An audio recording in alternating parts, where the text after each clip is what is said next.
These days, comic book characters are being constantly reimagined, and one of the biggest examples was Man of Steel, the Superman reboot with Henry Cavill. In Man of Steel, Superman crosses a line by killing another character, in a way that I don't think would have ever happened in the Christopher Reeve films. But maybe this approach is better. After all, wouldn't Superman be more effective if he killed all his villains? Maybe he should kill everyone that goes 1 mile over the speed limit. It would stop all wrongdoing, wouldn't it? So why doesn't he? It's an interesting question. If you want, pause the video and decide what you think about it before we keep going. Oh great, you did. Now, of course, Superman and heroes in general shouldn't kill. But that's something that writers had to figure out over time. At first, I think they stopped because dead villains can't be used for more stories. But there's a lot more to it. You see, we punish people to create a better society. But part of a better society is having lots of people working together. Because it makes it easier to protect, we can share our work and so on. So, if we lose someone, our society is worse. So, the point of punishment is not actually to hurt or remove people.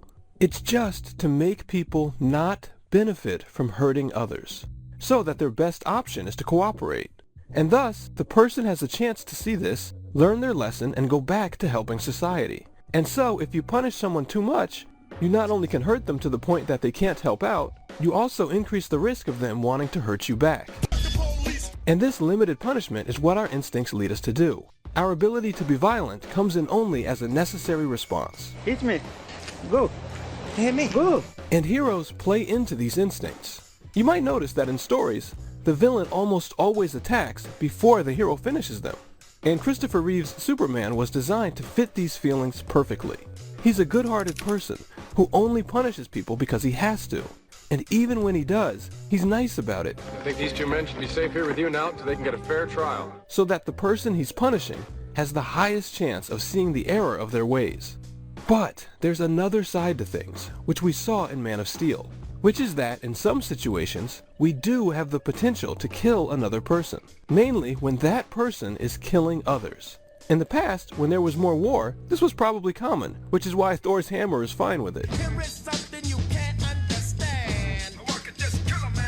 But in more peaceful times, we almost never get to that point.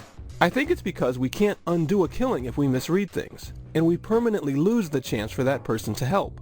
So we only do it when it's right in front of us and we have no choice. This is the exact situation that Henry Cavill's Superman was in, and what he did was actually okay to our moral feelings.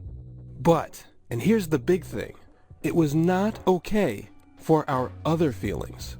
Because, like we've talked about, watching people get hurt is not enjoyable, and in a lot of cases is actually traumatizing.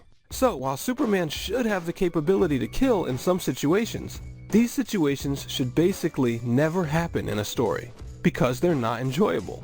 They can be educational, you can learn something from them, but you can usually learn the same thing without them. So there's no real reason to show it. This is what usually happens when stories handle these kinds of issues. The writers find ways to get what they need without the traumatic moment.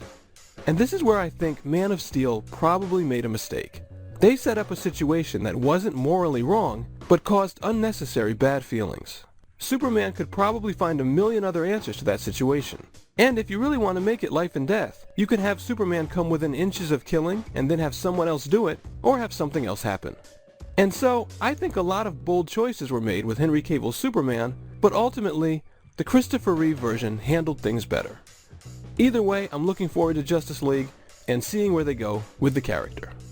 Thanks, subscribe, and a special thanks to Howard Wimshurst for supporting me on Patreon.